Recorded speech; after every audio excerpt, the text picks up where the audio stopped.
என்னோட பேரு தேவகி பாண்டியம்மா. நான் தமிழ்நாடு இறையியல் கல்லூரியில் பல்சமய உரையாடல் மையத்தின் அமைப்பாளராக இருக்கேன். நாங்கள் இப்போ பள்ளிவாசலுக்கு போனால் எங்களை மூலஸ்தானம் வரைக்கும் இந்துக்களை விட மாட்டேன்றாங்க. நீங்கள் எல்லாம் ஒற்றுமையை வலியுறுத்துறீங்க, அதுக்கு உங்களுடைய நடவடிக்கை என்னவா இருக்கும்? அதாவது அவங்க சொல்லக்கூடிய ஒரு குறைபாடை இங்கே பதிவு செய்கிறாங்க. பள்ளிவாசல், நீங்கள் வணங்குற பள்ளிவாசலை எடுத்துக்கொண்டால் முஸ்லீம்கள் மட்டும்தான் நீங்கள் போறீங்க, மற்ற சமுதாய மக்களை நீங்கள் பள்ளிவாசலுக்குள்ள உள்ள அனுமதிக்க மாட்டேங்கிறீங்க. இது என்ன? மத நல்லிணக்கத்தை வலியுறுத்தக்கூடிய நீங்கள் இதுக்கு என்ன செய்ய போறீங்க அப்படின்னு கேட்குறாங்க. இஸ்லாத்தை பொறுத்த வரைக்கும் முஸ்லீம்களை தவிர யாரும் பள்ளிவாசலுக்கு வரக்கூடாது என்று எங்கேயாவது சொல்லியிருக்கான்னு சொல்லவே இல்லை. குர்ஆனில் அப்படி எந்த ஒரு வசனமும் இல்லை. நபிகள் நாயகம் ஸல்லல்லாஹு அலைஹி வஸல்லம் அவங்களும் அப்படி சொல்லவே இல்லை. இன்னும் சொல்ல போனால் அவங்களுடைய ஆட்சி காலத்தில் நான் ஏற்கனவே சொன்னபடி பள்ளி வாசல் இருந்துச்சு இல்லையா, அதுதான் அரண்மனையாகவும் இருந்தது. நபிகள் நாயகம் அவர்கள் எதை பள்ளி வாசல் என்ற கட்டினார்களோ அந்த குடிசை வேயப்பட்ட அந்த இடம்தான் அவங்களுடைய தலைமை செயலகமாகவும் இருந்தது. அவங்களோட ஜனாதிபதி தலைமை செயலகம் அதுதான். அந்த தலைமை செயலகத்தில் பல நாட்டு தூதர்களும் நபிகள் நாயகத்தை சந்திப்பாங்க. பள்ளியில தான். பல நாட்டு தூதர்கள் என்பவர்கள் கண்டிப்பாக முஸ்லிம்களாக இருக்கவில்லை. முஸ்லிம் அல்லாத பல சிற்றரசர்கள், பெரிய அரசர்கள் எல்லாம் அந்த அரபு நாட்டை சுற்றி ஆட்சி புரிந்தார்கள். அந்த அரச பிரதிநிதிகள் நபிகள் நாயகத்தை பார்க்க வருவாங்க. எங்க வச்சு பார்ப்பாங்க என்று கேட்டா அந்த பள்ளிவாசல்ல வச்சுதான் என்ன செய்வாங்க, அவங்கள சந்திப்பாங்க. அப்ப இன்னும் சொல்ல போனால் நம்ம கட்டி இருக்கிற இந்த பள்ளிவாசல் இருக்க, இதையெல்லாம் விட நபிகள் நாயகம் தங்களுடைய திருக்கரத்தால் கட்டிய பள்ளிவாசல் புனிதம் அதிகமானது. இப்ப நாங்கள் எல்லாம் கட்டுற பள்ளிவாசலை விட நபிகள் நாயகமே கட்டின பள்ளிவாசல் எப்படிப்பட்டது? சிறந்த பள்ளிவாசல். அந்த பள்ளிவாசலிலேயே முஸ்லிம் அல்லாத மக்கள் நபிகள் நாயகத்தை பார்த்திருக்கிறாங்க, சந்திச்சிருக்கிறாங்க. அதன் காரணமாகத்தான் இஸ்லாத்தின் பக்கம் அந்த மக்கள் ஈர்க்கவே பட்டார்கள். பள்ளிவாசலுக்கு வருவாங்க, முஸ்லிம்கள் எப்படி தொழுகிறாங்கன்னு உட்கார்ந்து பார்ப்பாங்க. அந்த தொழுகை முறை அவங்களுக்கு வித்தியாசமாக இருக்கும், என்னன்னு கேட்பார்கள். அதுல ஈர்க்கப்பட்டு என்ன செய்வாங்க, அந்த மக்கள் இஸ்லாத்தை ஏற்றுக்கொள்வார்கள். அந்த மாதிரி எல்லாம் இருந்ததை நம்ம நபிகள் நாயகத்தினுடைய வரலாறில் படிக்கிறோம். இன்னும் சொல்ல போனால் ஒரே ஒரு இடத்தில் மட்டும்தான் இஸ்லாம் அதை ஒரு கண்ட்ரோல் பண்ணி இருக்கிறது. ஒரே ஒரு இடம். எந்த இடம்? மக்காங்கிற அந்த புனித தலம் இருக்குது இல்லையா, உலகத்தில் இறைவனை வணங்குவதற்காக எழுப்பப்பட்ட முதல் ஆலயம் அப்படின்னு நாங்க நம்புறோம், மக்காவில் உள்ள கஅபா ஆலயத்தை. அந்த ஆலயத்திற்கு மட்டும் இஸ்லாத்தை ஏற்றுக்கொள்ளாத யாரும் வர வேண்டாம் அப்படின்னு ஒரே ஒரு ஆலயம் அதுக்கு மட்டும் சொல்லப்பட்டிருக்கிறது. ஏன் சொல்லப்பட்டது என்று சொன்னால் அதுக்கு ஒரு சரித்திர பின்னணி இருந்தது. முதல்ல எல்லாரும் வந்து கொண்டிருந்தார்கள். நிர்வாணமாக அந்த ஆலயத்தை வலம் வர ஆரம்பித்தார்கள்.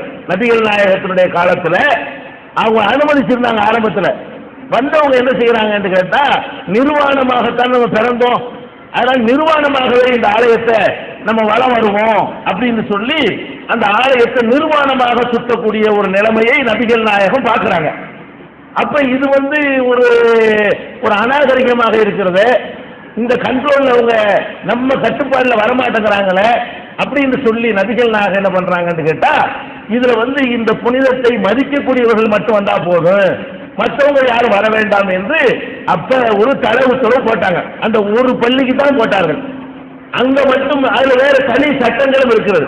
மக்காவுக்குள்ள நாங்கள் போய்விட்டால் அங்க உள்ள புற்பூண்டுகளை கூட கிள்ளக்கூடாது.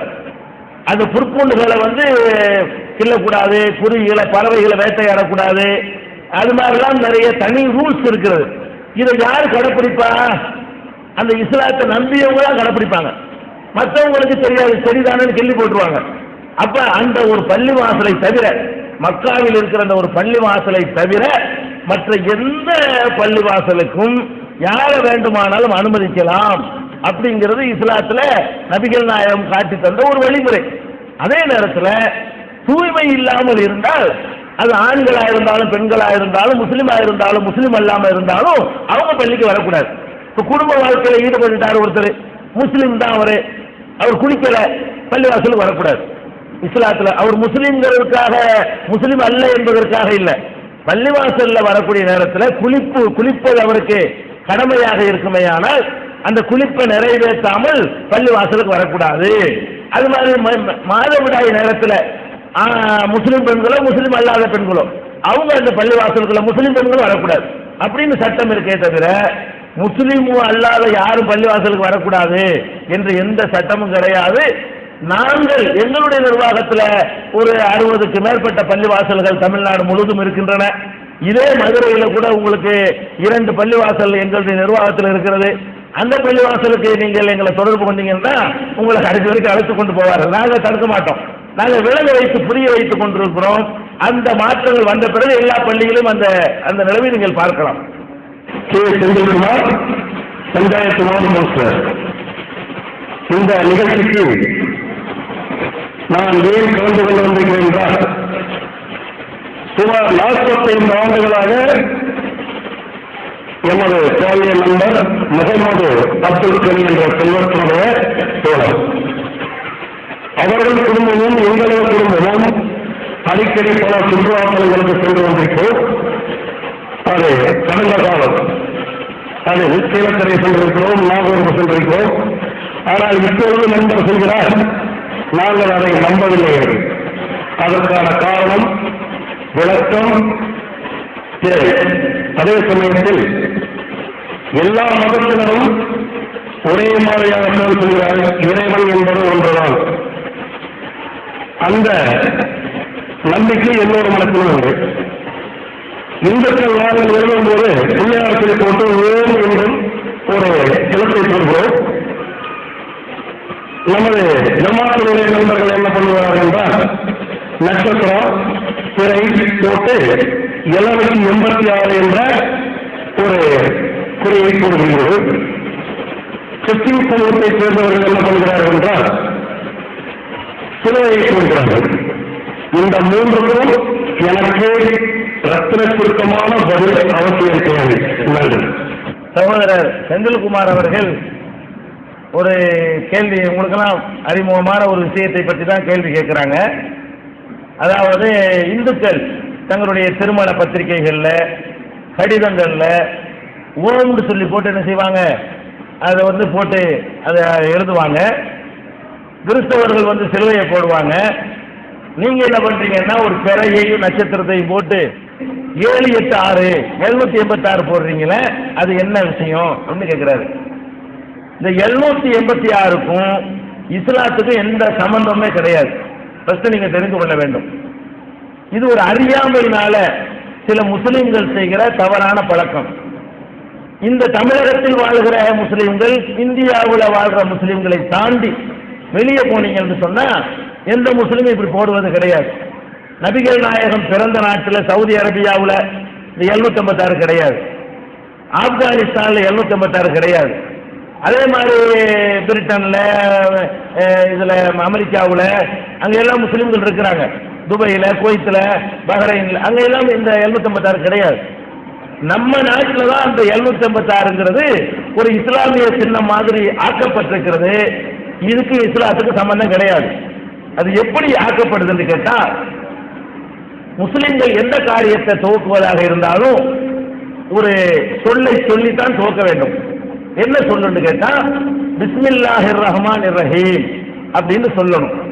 இதுக்கு பொருள் என்னன்னு சொன்னா, அளவற்ற அருளாளனும் நிகரற்ற அன்புடையவனுமாகிய அல்லாஹ்வின் திருப்பெயரால். சாப்பிட பொருள் வைங்களேன், பிஸ்மில்லாஹிர் ரஹ்மானிர் ரஹீம் சொன்னால் அதுக்கு என்ன அர்த்தம்? அளவில்லாத அருளாளன், நிகர இல்லாத அன்பு செலுத்துறவன், அந்த இறைவன் பெயரால் நான் சாப்பிடுகிறேன், அந்த இறைவன் பெயரால் திறக்கிறேன். கடையை திறக்க போறோமா, பிஸ்மில்லாஹிர் ரஹ்மானிர் ரஹீம், அளவற்ற அருளாளனும் நிகரற்ற அன்புடையவனுமாகிய அல்லாஹ்வின் பெயரால் என் கடையை திறக்குகிறேன். அது மாதிரி ஒவ்வொரு காரியத்திற்கும் இதை சொல்ல வேண்டும் என்று எங்களுக்கு கட்டளை இருக்கிறது. எந்த காரியத்தையும் கடவுளை நினைத்து செய்யணும், அவனுடைய அளவற்ற அருளை நினைத்து செய்யணும், அவனுடைய நிகரற்ற அன்பை நினைத்து செய்யணும். அப்பதான் கடவுள் நமக்கு கருணை புரிவாரு. அப்படிங்கிறதுக்காக வேண்டி இதை நபிகள் நாயகம் எங்களுக்கு சொல்லி தந்தாங்க. இதை என்ன பண்ணிட்டாங்க, நம்ம ஆளுக்கு பின்னாடி வந்தவன் இந்த நியூமராலஜின்னு ஒன்று வந்து பார்த்தீங்களா, இந்த எழுத்துக்களுக்கு நம்பர் போடுவாங்க. ஏண்டா 1 பீண்டா 2 இப்படின்னு சொல்லி நம்பர். இந்த மாதிரி என்ன பண்ணிட்டாங்க, இதை காப்பி அடிச்சு எங்க ஆளுக்க இந்த பிஸ்மில்லாஹிர் ரஹ்மானிர் ரஹீம் இருக்குல்ல, அதுக்கு நம்பரை போடுறான். பீண்டா இத்தனை, பிஸ்ண்டா இத்தனை, மீண்டா இத்தனைன்னு நம்பரை போடுறான். இந்த நம்பரை கூட்டி பார்த்தா 756 வரும். பிஸ்மில்லாஹிர் ரஹ்மானிர் ரஹீம் என்பதற்கு இவனாக இஸ்லாம் சொல்லாத, நபிகள் நாயகம் கற்றுத்தராத, இவனாக கண்டுபிடித்துக் கொண்ட ஒரு தத்துவத்தின் அடிப்படையில் பிஸ்மில்லாஹிர் ரஹ்மானிர் ரஹீம் என்பதற்கு அந்த நம்பரை போட்டு கூட்டி பார்த்தா டோட்டல் எவ்வளவு வரும்? 786 வரும். உடனே என்ன பண்றான், பிஸ்மில்லாஹிர் ரஹ்மான் இவ்வளவு பெருசா இருக்கு எழுதணும், 786 எழுதுனா பிஸ்மில்லா சொன்ன மாதிரி ஆயிருமே அப்படின்னு நினைத்து கொண்டு, தப்பா நினைத்து கொண்டு அவன் என்ன பண்றான், 786 எழுத ஆரம்பிச்சான். ஒரு காலத்திலையும் 786 என்பது பிஸ்மில்லாவாக ஆக முடியாது. எண்கள் எண்கள் வேலையை செய்யும், எழுத்துக்கள் எழுத்துக்கள் வேலையை செய்யும். இப்ப நம்ம எடுத்துக்கிறோமே, ஒரு ஆளுக்கு பேர் அப்துல் காதர்னு வச்சுக்கிறோமே, அவரை கூட்டி பார்த்தா கூட ஒரு நம்பர் வரும், ஒரு 325 வரும். நம்ம அவரை போய் என்ன 325 சுகமா, அவர் கோவம் வருமா வராதா? பாத்திமான்னு ஒருத்தங்களுக்கு பேரு, அதை கூட்டி பார்த்தா அதுக்கு ஒரு நம்பர் வரும்ல, எனக்கு 524 நல்லா இருக்கிறீங்களா அப்படின்னு கேட்டா கோவம் வருமா வராதா? ஒரு மனிதனை அவன் பேருக்கு நம்பரை சொன்னா நான் என்ன கைதியான்னு கேட்கிறான். நீங்க அல்லாவுக்கு நம்பர் போட வைக்கலாம், இறைவனுக்கு நம்பரை போட்டு 786 ஆரம்பிங்களா? இது இஸ்லாத்துல இல்லாத ஒரு மூட நம்பிக்கையினுடைய ஒரு வெளிப்பாடு தான் இது. நீங்க கடிதம் எழுதுறீங்களா, பிஸ்மில்லாஹிர் ரஹ்மானிர் ரஹீம் எழுதுங்க, எழுத தெரியாட்டி வாயினால சொல்லுங்க, சொல்லிட்டு கடிதத்தை எழுதுங்க. அதுதான் இஸ்லாம் சொல்லக்கூடிய வழிகாட்டுதலை தவிர இந்த 786 போடுவது இஸ்லாம் கிடையாது. சில சினிமாக்கள்ல வேற என்ன பண்ணிவிட்டாங்க என்று கேட்டா, அதுக்கு ஒரு பயங்கரமான ஒரு நடிகர் என்ன செய்வாரு, அப்படி 756 அவர் நம்பர், அவர் கைதி, அந்த கைதியுடைய நம்பர் என்ன 786. அவர் தப்பிச்சு ஓடிடுவார் ஜெயில இருந்து, துப்பாக்கினால சுடுவாங்க, கரெக்டா அந்த வில்லையில படும், அதை காப்பாத்திருமா. இந்த 756 காப்பாற்றி விட்டது பாத்தீங்களா? இப்படி அவங்க பங்குக்கு இவன் மூட நம்பிக்கை செய்யறாங்க, அதை திருத்துறதுக்கு பதிலா அவங்க என்ன பண்றாங்க, அவங்க பங்குக்கு வந்த முஸ்லிம்களுடைய மூட நம்பிக்கை அதிகப்படுத்துவதற்காக வேண்டி இப்படி எல்லாம் செய்கிறார்கள். எழுத்துக்களை எழுத்துக்களுக்கு பயன்படுத்துங்க, எண்களை எண்களுக்கு பயன்படுத்துங்க. இப்ப அஸ்ஸலாமு அலைக்கும், ஒரு முஸ்லிம ஒரு மனிதனை பார்த்தால் நாங்க என்ன சொல்லணும், அஸ்ஸலாமு அலைக்கும், உங்கள் மீது சாந்தி உண்டாகட்டும் சொல்லணும். இதுக்கு கூட நம்பர் போடலாம். இது ஆண்டா இவ்வளவு, இஸ்டா இவ்வளவு, சாண்டா இவ்வளவு உண்டு. அப்ப அஸ்ஸலாமு அலைக்கும் ஒரு நம்பரை போட்டு 525, அவர் 525 தான் சரியா வந்துருமா? அஸ்ஸலாமு அலைக்கும் தான் அஸ்ஸலாமு அலைக்கும் தான் சொல்லணும். அதுக்கு ஒரு நம்பரை போட்டு சொன்னா யாராவது ஒத்துக்கிடுவோமா? நம்பர் எதுக்கு? கணக்குக்கு தான் நம்பர். 7 5 எவ்வளவுனா 12 சொல்லிட்டு போங்க. கணக்குக்கு நீங்கள் நம்பரை பயன்படுத்தணுமே தவிர கருத்துக்கு நம்பரை பயன்படுத்தக்கூடாது. அது மூட நம்பிக்கை. அதனால 786 என்பதை நாங்கள் போடக்கூடாது, அது இஸ்லாத்தில் இல்லாதது. அதை விட அவர் இன்னொன்று சேர்த்து கேட்டாரு, அதாவது ஒரு பிறை இருக்குல்ல, பிறையை போட்டு அந்த பிறைக்கு உள்ளது 786 போடுவாங்க. அது சயின்டிபிக்கு ரொம்ப முரணானது, விஞ்ஞானத்துக்கு. ஏன்? பிறை இருக்குல்ல, ஒரு கீத்து மாதிரி தெரியும், ஆனால் கீத்து மாதிரி தெரிஞ்சாலும் அந்த பிறை 3 வட்டம், அது எந்த ஒரு கேப் இருக்காது, வெளிச்சம் வரல, அவ்வளவுதான். பிறைங்கிறது, நிலவு என்பது எப்போதும் உருண்டையா இருக்கிறது, அதன் ஓரத்தில் வெளிச்சம் படுகிறது, வெளிச்சம் படாத பகுதி இருந்துட்டு இருக்கிறது. இவன் என்ன பண்றான், அதுல கொண்டு 786 கொண்டு வைக்கிறான், காலி இடம் இருக்கிற மாதிரி. அது நிலவுல காலி இடமா இருக்குது, காலி இடம் கிடையாது. அதுவே ஒரு அறிவியலுக்கு எதிராகவும் இவங்களுடைய பழக்கம் இருக்கிறது. இந்த 786 போடுவதை முஸ்லிம்கள் நிறுத்திக் கொள்ளணும். இது ஒரு மூட நம்பிக்கை. இது மாதிரி செய்வதை விட்டுவிட்டு பிஸ்மில்லாஹிர் ரஹ்மானிர் ரஹீம் என்று சொல்லுங்க, இல்லைன்னா எழுதுங்க. அரபியில எழுத தெரியலன்னா பரவாயில்லை, அளவற்ற அருளாளனும் நிகரற்ற அன்புடையோனுமாகிய அல்லாஹுவின் திருப்பெயரால், இது கூட சொல்ல தெரியாதா? இது கூட எழுத தெரியாதா? அப்படி பண்ணுங்க. இதெல்லாம் ஷார்ட்ஹேண்ட் ஃபார்ம்ல கொண்டு வர்றோம்னு சொல்லிட்டு இப்படி எல்லாம் மார்க்கத்தில் விளையாடக்கூடாது, தப்பு. அது இன்னொன்று கேட்டாரு. ஆமா, அவர் என்ன கேட்டாரு, கேள்வி அல்ல, அது ஒரு கேள்வி தான். அது அவர் ஒரு ஆச்சரியத்தை ஒன்று சுட்டி காட்டினார். அவருடைய நண்பர் ஒருத்தர் இருந்தாராம், அப்துல் கனீம், ஒரு 45 வருஷத்து காலத்து நண்பராம். அவங்க 2 பேரும் சேர்ந்து நாகூர், ஏர்வாடி இதுக்கெல்லாம் நாங்கள் நிறைய தர்காக்களுக்கெல்லாம் போனோம். நானும் நல்லிணக்கமாக அதுக்கெல்லாம் போயிருக்கிறேன். இப்ப அவர் என்ன செய்யறாருன்னா அதெல்லாம் தப்புங்கிறாரு. நான் அவரும் சேர்ந்து எல்லா தர்காவுக்கும் போயிருக்கிறோம். இப்ப என்னுடைய அந்த நண்பர் என்ன செய்யறாரு, நாங்க அறியாம செஞ்சிட்டோம், அதெல்லாம் போகக்கூடாதுங்கிறாரு. அது என்னங்கிறது ஒரு விளக்கம் கேட்கிறாரு. அதான் இஸ்லாத்தை பொறுத்த வரைக்கும்ங்க தர்கான்னு ஒண்ணு இருக்கிறது, பள்ளி வாசல் ஒண்ணு இருக்கிறது. பள்ளி வாசல் தான் என்ன, அது எதுவுமே இல்லாத வெறும் இடம் தான். பள்ளி வாசல்ல எதுவுமே இருக்காது, வெறுமனே சுத்தமான ஒரு இடம் தான் இருக்கும் பள்ளி வாசல்ல. அதுல நம்ம போய் நின்று இறைவனை தொழுதுட்டு வந்துருவோம். சிலை இருக்காது, எந்த ஒரு அடையாள சின்னங்களும் இருக்காது. தர்கானா என்ன தெரியுமா, ஒரு மனிதர் இறந்து போயிடுவார், அவரை கொண்டு போய் புதைச்சி வச்சு அவருக்கு எழுப்புற ஆலயத்துக்கு பேர் தர்கா. அங்க ஒரு ஆள் அடக்கம் செய்யப்பட்டிருப்பார். இந்த தர்காங்கிறது வந்து இஸ்லாத்துல அனுமதி கிடையாது. நபிகள் நாயகம் வந்து தர்காவெல்லாம் இடிக்க சொல்லிவிட்டாங்க. இறந்து போன பிறகு மனுஷனை கடவுள் ஆக்குறது வந்து பாவம், எந்த மனுஷனையும் கடவுள் ஆக்கக்கூடாது, கும்பிடக்கூடாது, உசுரோட இருந்தாலும் ஒரு மனுஷனை வழிபடக்கூடாது, இறந்து போனாலும் வழிபடக்கூடாது என்பது நபிகள் நாயகத்தினுடைய போதனை. அதனால இந்த நாகூர் தர்கா அது இஸ்லாம் கிடையாது. அது எங்க மாதிரி ஒரு மனுஷர் வாழ்ந்தாரு, இறந்து போயிட்டாரு, அவரை பொதிச்சு வச்சுக்கிட்டு நாகூர் ஆண்டவருங்கிறாங்க. ஆண்டவர் ஏன் செத்தாரு, ஆண்டவர் சாவார, ஆண்டவர்ல சாவக்கூடாது, கடவுள் என்ன செய்யக்கூடாது, சாவக்கூடாது. நல்லா தெரியுது இறந்துட்டாரு, கொண்டு போச்சு வச்சுக்கிறாங்க. அவரை போய் என்ன பண்றாங்க, நாகூர் ஆண்டவரே, அஜ்மீர் ஆண்டவரேங்கிறாங்க. இது இஸ்லாத்துல இல்லாத ஒன்று. அறியாமை காலத்தில் முஸ்லீம்கள் என்ன பண்றாங்கன்னு கேட்டா, இந்த இறந்து போனவங்களுடைய தர்காவுல போய் ஒரு இறைவனை வணங்க வேண்டிய இவங்க அவரை போய் வணங்குறாங்க. அல்லாஹ்வை தவிர வணக்கத்திற்குரியவன் யாரும் இல்லை என்று சொன்ன ஒரு முஸ்லீம் இறந்து போன ஒரு மனுஷரை வணங்கலாமா? தர்காங்கிற இடம். இப்ப தர்காங்கிறது வந்து இஸ்லாத்துல அனுமதி இல்லாத ஒரு விஷயம். அரபு நாடுகள் எல்லாம் தர்காக கிடையாது, நீங்க பார்க்கலாம். நம்ம நாட்டுல முஸ்லீம் இருக்காங்க, அரபு நாட்டுல இருக்காங்கல்ல. அரபு நாட்டுக்கு போன எத்தனை இந்து சகோதரர்கள் இருப்பீங்க, அங்க ஒரு தர்காவை நீங்க பார்த்திருப்பீங்களா? கிடையாது. இதை விட புனிதமிக்கவர்கள் இறந்துருக்கிறாங்க. எந்த இடத்துல அடக்கம் பண்ணாங்கன்னு தெரியாது. இந்த வாசலை திறந்தாத்தான் பல கடவுள் நம்பிக்கை வந்துடும். இந்த மனிதனை வழிபடுற வாசலை திறந்தீங்கன்னு சொன்னா அது என்ன மாதிரி பேரு, நாளைக்கு அவரே ஒரு கடவுள் ஆயிடுவார், கடவுளுக்கு பேரன்றுவாங்க, கடவுளுக்கு கொள்ளு பேரன்றுவாங்க. இப்படியெல்லாம் ஆயிடக்கூடாது என்பதற்காக வேண்டி இஸ்லாம் வந்து கடவுளை மட்டும்தான் வழிபடணும், மனுஷனை உசுரோட இருந்தாலும் வழிபடக்கூடாது, இறந்துட்டாலும் வழிபடக்கூடாதுன்னு சொல்லுகிறது. நீங்கள் அப்துல் கனி அவர்களோடு சேர்ந்து அவர் சென்ற சகோதரர் சென்ற இடங்கள் எல்லாம் தர்காக்கள். அது இஸ்லாத்துல இல்லாதது, அது இடிக்கப்பட வேண்டியது, தகர்க்கப்பட வேண்டியது.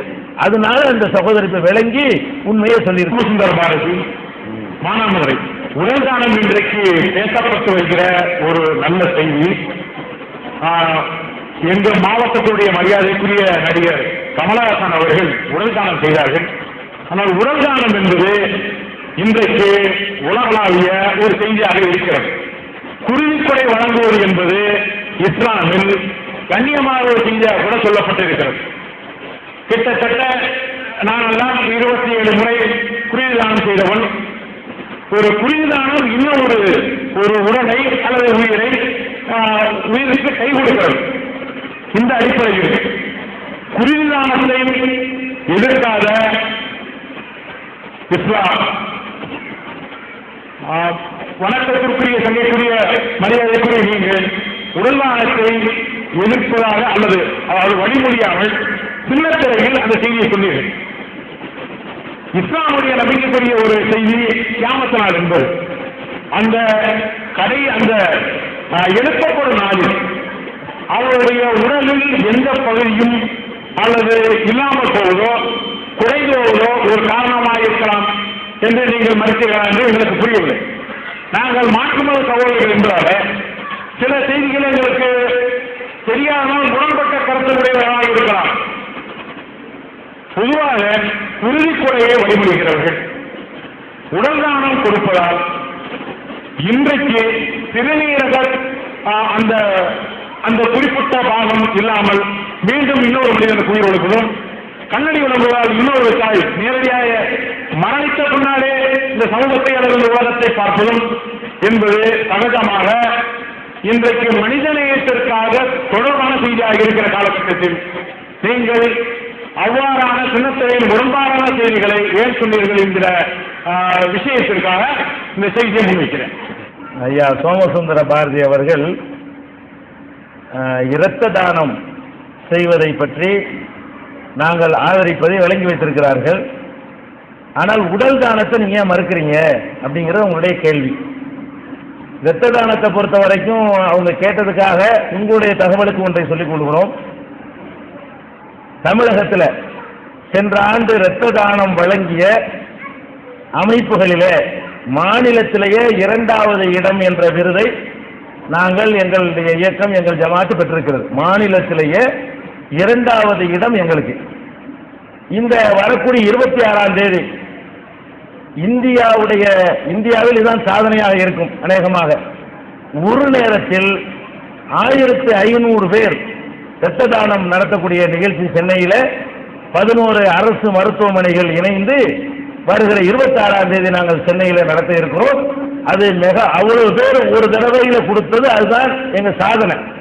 அதை முறியடிக்கிற விதமாக செய்கிறோம். வரக்கூடிய ஆண்டில் இரத்த தானம் வழங்குவதில் முதல் இடம் பெறக்கூடிய அளவில் எங்களுடைய எண்ணிக்கை நெருங்கி கொண்டு இருக்கிறது.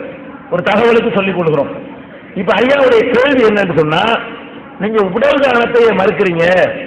ஒரு மனிதனுடைய கண்ணை இன்னொரு மனிதனுக்கு கொடுத்தா அது ஒரு யூஸ் ஆகத்தானே செய்யுது அப்படிங்கிற கருத்துப்பட கேட்கிறாங்க.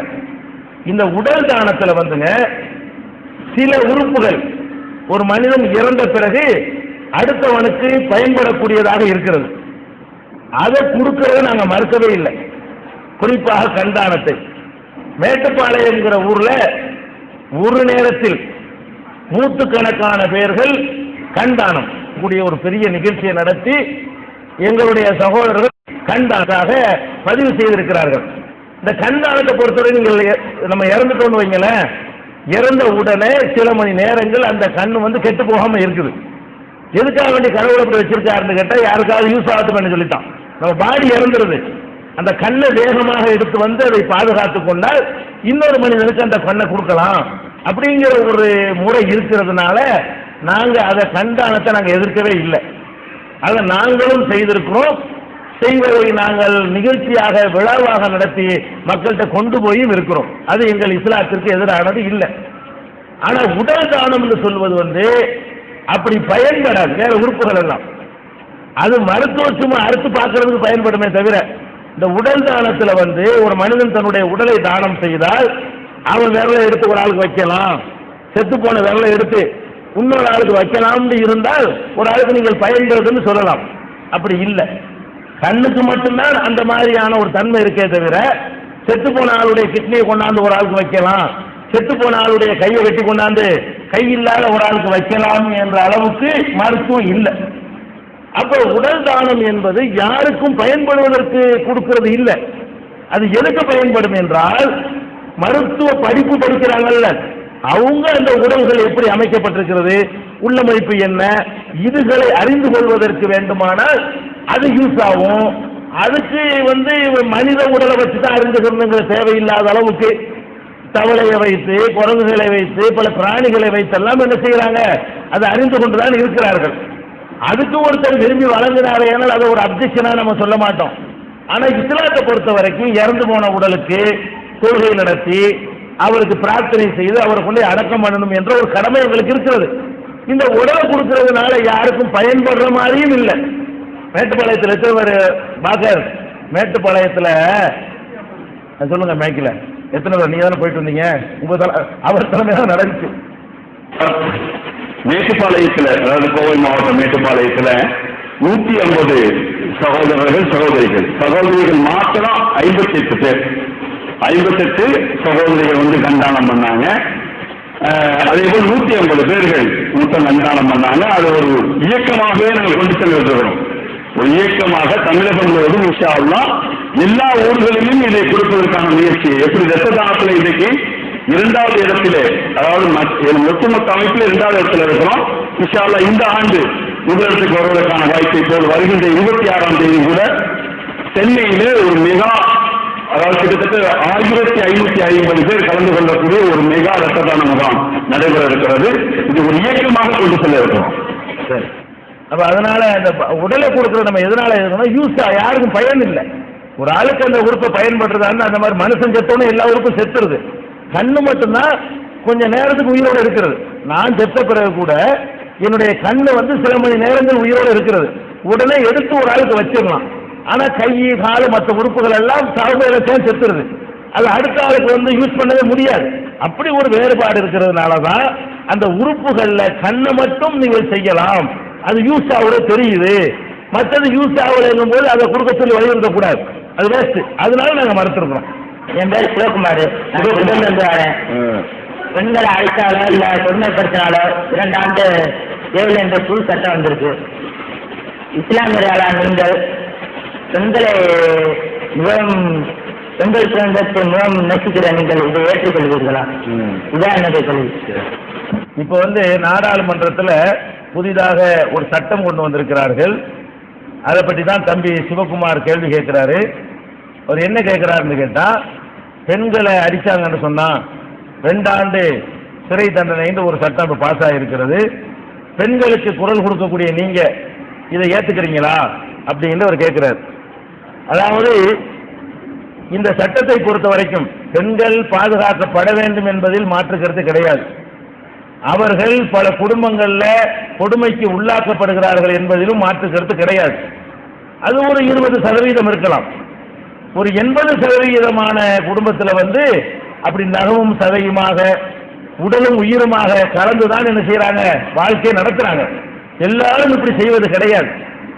அப்ப இந்த சட்டம் கொண்டு வந்தவர்கள் இப்ப கொண்டு வந்திருக்கிற சட்டத்தை நீங்க பாத்தீங்க என்று சொன்னா, நல்ல மனைவிமார்கள் கூட இந்த சட்டத்தை முறைகேடாக பயன்படுத்துவதற்கான வாசல் திறந்து விடப்பட்டிருக்கிறது. இதுல என்ன சொல்லப்படுதுன்னு சொன்னா, அதாவது ஒரு மனைவி நினைத்தால் கணவனை வந்து எப்படி வேண்டாலும் மிரட்டலாங்கிற மாதிரி, அதாவது ஒரு அந்யோன்யமாக ஒருத்தர் பரஸ்பரம் நம்பி சார்ந்து வாழ வேண்டிய ஒரு நிலையில இவங்க என்ன பண்றாங்க தெரியுமா? அந்த சட்டத்துல ஒரு மனைவியை போய் ஏதாவது ஒரு வார்த்தையை புருஷன் சொல்லிட்டான்னு போதும், நேர போய் என்னை வந்து திட்டுனாரு, உடனே பிடிச்சி உள்ள வச்சிருவாங்க. திட்டுனா உள்ள, திட்டி விட்டாரு என்று நீங்க கம்ப்ளைண்ட் பண்ணா போது புருஷன் உள்ள, மாமியா உள்ள, நாத்தனா உள்ள, மாமனார் உள்ள, எல்லாத்தையும் உள்ள கொண்டு வச்சுக்கலாம். இது மாதிரியா உள்ளது. அதே மாதிரி வந்து கணவன் மனைவினா குடும்ப வாழ்க்கைக்கு தானே கணவன் மனைவி. குடும்ப வாழ்க்கைக்கு ஒரு மனைவி அழைச்சார்னு வைங்க, எனக்கு பிடிக்காத நேரத்தில் அவர் அழைத்தார் அப்படின்னு கொடுத்தா போதும், அதுக்கு உள்ள போட்டுக்கலாம். இதெல்லாம் ஒரு அறிவாளிகள் உட்கார்ந்து இந்த சட்டத்தை எழுதுனாங்களா? இந்த சட்டத்துல வந்து குடும்ப வாழ்க்கையை நாசமாக்கி சட்டத்தை கோவப்பட்டு ஏதாவது செஞ்சுட்டு போற அளவுக்கு இருக்கிறது. அதாவது பெண்கள் பாதிக்கப்பட்டாங்கன்னா அதுக்குரிய சாட்சி எவிடன்ஸை வச்சு பக்கத்து வீட்டுக்காரனை வச்சு அடிக்கிறான், உதைக்கிறான், சித்திரவதை பண்றான், அப்படி எல்லாம் ஒரு எவிடன்ஸ் காட்டி வழக்கு போடுற மாதிரி சட்டம் இருந்தால் ஒத்துக்கொள்ளலாம். எவிடன்ஸ் எதுவுமே இல்லாம சும்மா ஒரு மனைவி கணவனை வந்து மிரட்ட நினைத்தால் என்ன வேண்டாலும் செய்யலாம். நான் எது வேண்டாலும் நான் செஞ்சுக்கிறேன், என்னை கேட்காத, என்னை கேட்டா ஒரு நாள் நான் கம்ப்ளைண்ட் பண்ணிடுவேன், கம்ப்ளைண்ட் பண்ணா புடிச்சுக்கிட்டு உள்ள வச்சிடறாங்க. அப்ப இந்த சட்டம் நீங்க முழுசா படிச்சு பார்த்தீங்கன்னு சொன்னா இது ரொம்ப ஒரு மிஸ்யூஸ் பண்ணுவதற்கு இடம் இருக்குதுங்கிறத நம்ம பார்க்கிறோம். ஆனா இந்த சட்டம் வந்துங்க அமுலாகி 1 மாசம் கூட ஆகல, 1 மாசத்துக்குள்ள அவ்வளவு கம்ப்ளைண்ட்கள் வந்திருக்கிறது. நமக்கு தெரிஞ்சு நீங்க பாத்தீங்கன்னு சொன்னா பெண்கள் மிஸ்யூஸ் பண்றதுக்கே இந்த சட்டத்தை பயன்படுத்தி இருக்கிறாங்க நிறைய. அப்ப இந்த மாதிரி ஒரு முறைகேடாக பயன்படுத்துற வாசல் எந்த சட்டத்தில் திறந்து இருந்தாலும் அது சமூகத்துக்கு நன்மை தராது. ஏன்னா பெண்கள் வந்து எல்லாரும் நல்லவங்களா இருக்க மாட்டாங்க. ஆண்கள் எப்படி கெட்டவர்கள் இருக்கிறார்களோ அது மாதிரி பெண்கள்ல கெட்டவங்க இருக்கிறாங்க. அந்த மாதிரி கெட்ட பெண்கள் அந்த சட்டத்தை தப்பாக பயன்படுத்துவதற்கு வழி இல்லாத வகையில் அந்த ஓட்டைகள் நிறைய இருக்கிறது, அடைக்கப்பட வேண்டும். அது மாதிரியான விதிமுறைகள் இல்லாமல் இந்த சட்டம் வந்திருக்கு என்பதுதான் எங்களுடைய கருத்து. பெண்கள் பாதுகாக்கப்பட வேண்டும் என்பதில் எல்லாம் மாற்று கருத்து கிடையாது.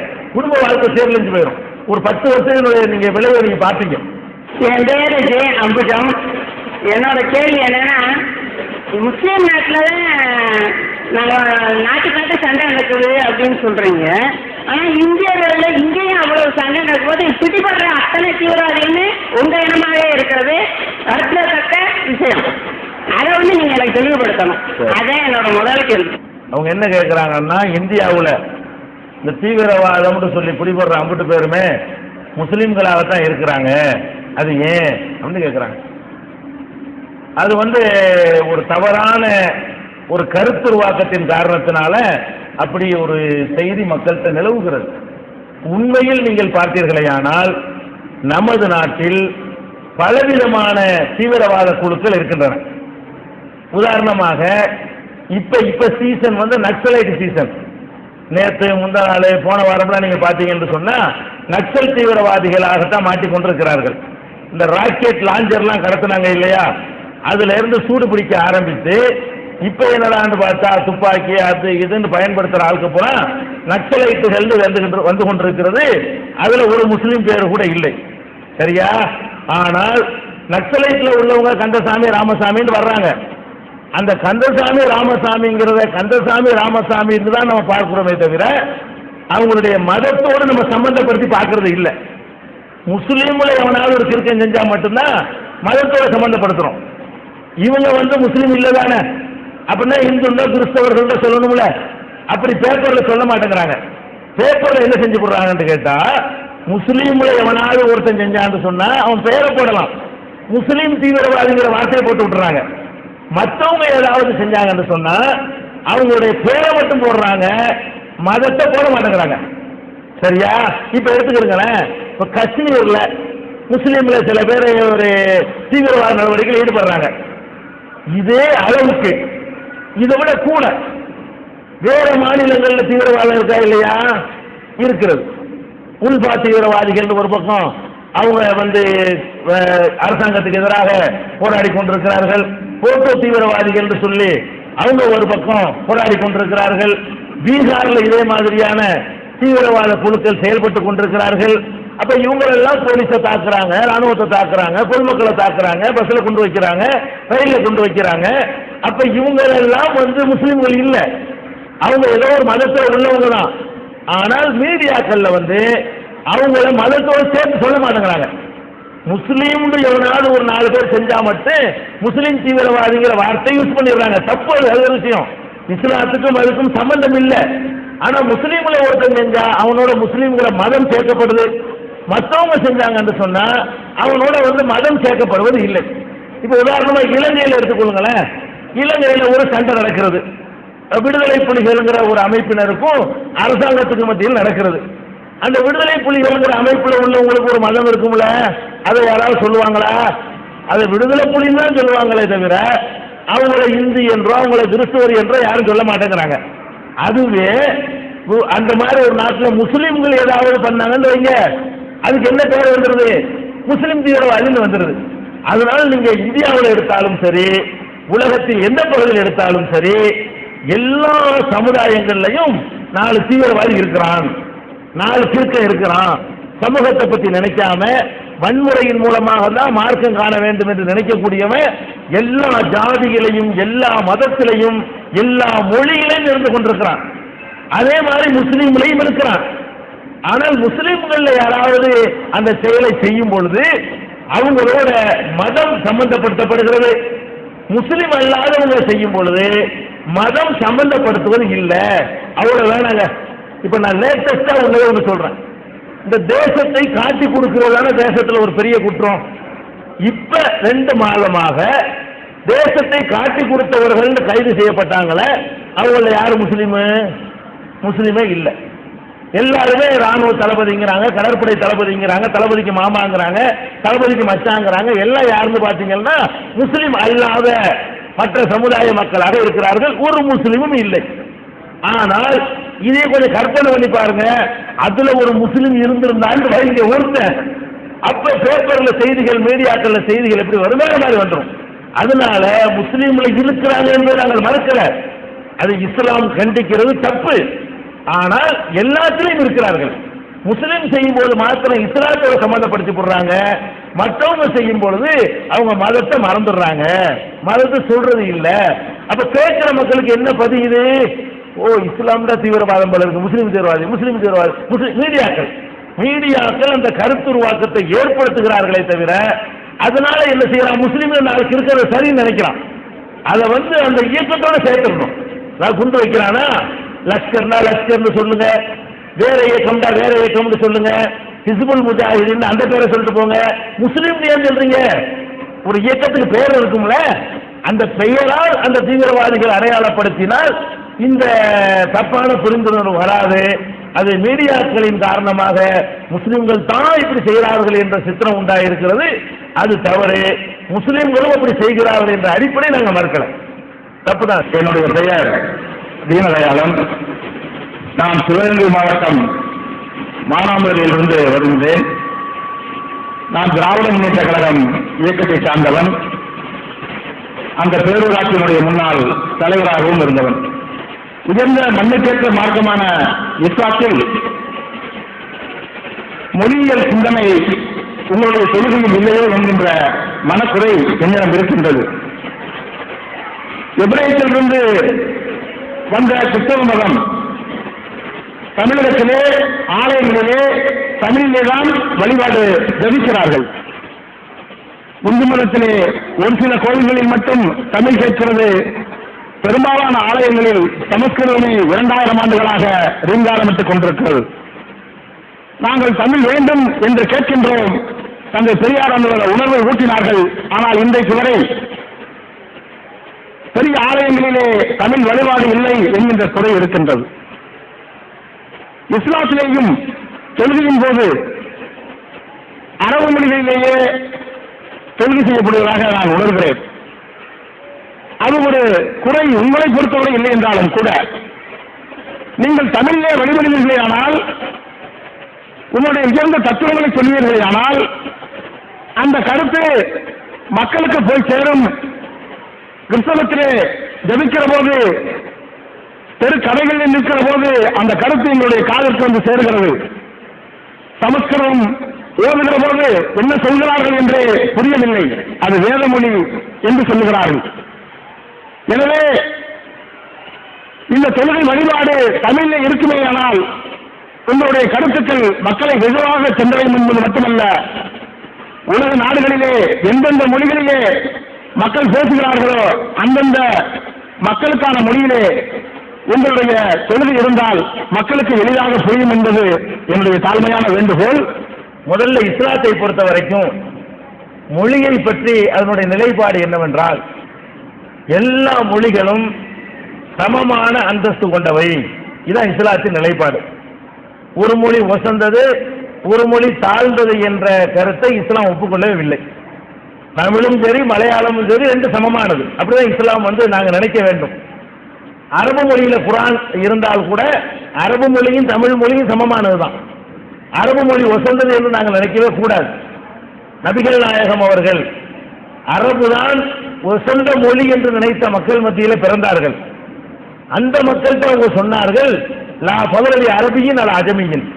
அரபு மொழி பேசுகிற யாருக்கும் வேறு மொழி பேசுகிற மக்களை விட எந்த சிறப்பும் கிடையாது. நீங்க அரபு மொழி பேசுறதுனால உங்களுக்கு சிறப்பு கூட கிடையாதுன்னு சொல்லி நபிகள் நாயகம் அவர்கள் தெளிவாக அறிவித்து விட்டார்கள்.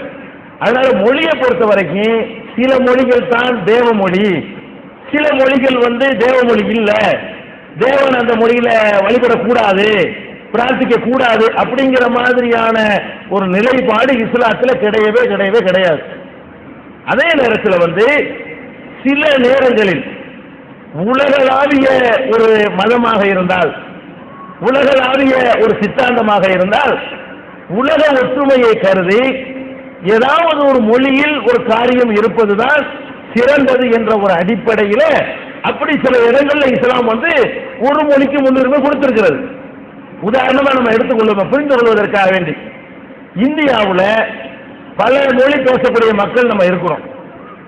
இந்த நாட்டினுடைய தேசிய கீதம் எதுன்னு கேட்டா ஜனகணமனங்கிற அந்த பாடலை நம்ம சொல்லுவோம்.